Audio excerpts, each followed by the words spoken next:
It is a dark episode for November the 2nd, 2024.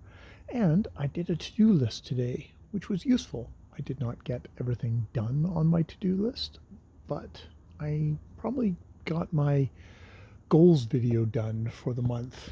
My goals video, my goals wrap up video for October done today, which, considering it's November the 2nd, is good.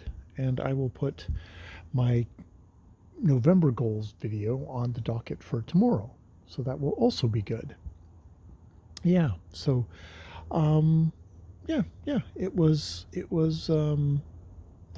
good considering, off to work, all that stuff, getting writing done, working on my second draft of The Strange Case of Marvin and Mia, which you're not supposed to rewrite on the thing, but I'm considering it just like, oh, I took one run at it. Okay, now I'm just going to take another run at it. I didn't delete the first run. It's all a part of a word count for this month. It's all doing word count, but I can also kind of go back and say, no, I want to do that again. I want to get the tone more what I want it to be. So I did that, and I think the second time through was better. And I will then now continue on with the story, where I think some parts I am going to be going semi close to what I did the first time, and other times I'm just going to kind of go off, and with all the knowledge I have of these not particularly deep characters and this silly plot, I will try and write a more tight, focused story of what I'm trying to do, whatever I'm trying to do.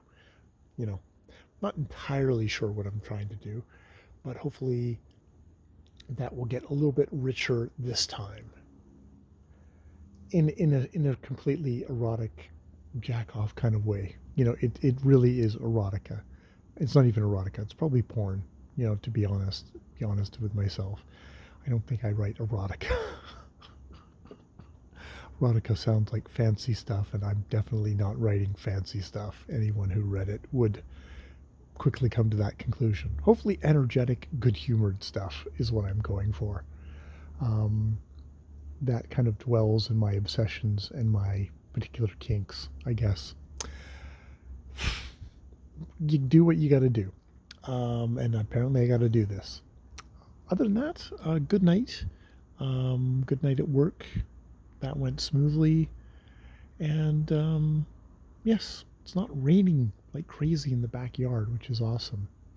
I'm listening to Steve Donahue does a thing which is basically, I think it's slightly bro-tube-ish response video on red flags in books, or books, red flags for books, where he's responding to someone's video. I have not heard word one of what he said. I've gone to listen to this rather long video, which is basically two dudes talking. It's the podcast, and it's these two look like they're weightlifters, um, both both shaved heads, both with big bushy beards, both quite intelligent sounding dudes who definitely have they're interested in reading literature and important stuff. And though they're not completely like, when they kind of drift off into stuff that's obviously kind of popular fiction, they're just like, yeah, it's just not stuff for me.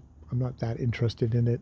So that might be a red flag for me. Like, they talk about like a New York Times bestsellers, maybe something I would avoid because that just doesn't seem to get them. Theo is pushing his way through the undergrowth there. Um, and what's things that are popular are red flags to them. Things that are New York Times bestsellers are red flags to them.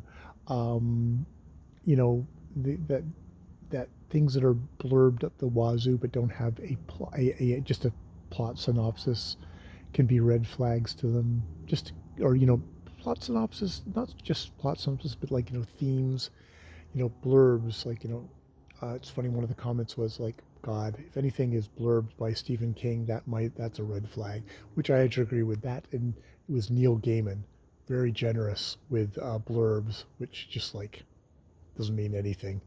Does not mean anything about the quality of the book. The book could be complete utter horseshit, or it could be amazing. You never would know from a Neil Gaiman or a Stephen King blurb. I think that they're ripping all those Neil Gaiman blurbs off of books now. Definitely not going to be giving the same cachet to books as they used to. Um, yes, so um, that's interesting. It's definitely I'm finding it entertaining, but they're definitely two dudes. So that's why I think this is slightly bro tube ish there. So but they're actually they're thoughtful about books, but they're like Thomas Pynchon gets mentioned a lot.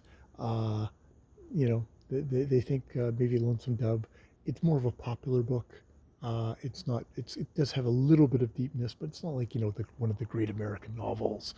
And so just that they're talking about the great American novel is something there. I mean, that said, if you say Moby Dick, it's like, okay, yeah, that would be a great American novel in the kind of classic sense of the word. Um, but I don't know. I don't know. Yeah, so that it's interesting. It's interesting. Um, the red flag of just general in the community of people counting the number of books they've read, and that becoming just kind of a rat race thing where they've read read so many, you know, 30 or 40 books in a month, and can't actually remember any of the books they've read. It's just like, why are you actually reading them? Psst, psst, psst, come on, let's go. Psst, psst, psst, psst, let's go. Which I can definitely come on, up we go, guys. I can definitely kind of sympathize with that kind of thing. I don't find that particularly useful. And they make the very good point of a lot of the people who do seem to do kind of book counting, it's because, okay, I haven't read a book since high school and they're trying to get back into reading, and a good way of doing that is getting a metric of like how many books I'm reading to try and just kind of get themselves going on the treadmill. Of people who are maybe inexperienced as readers.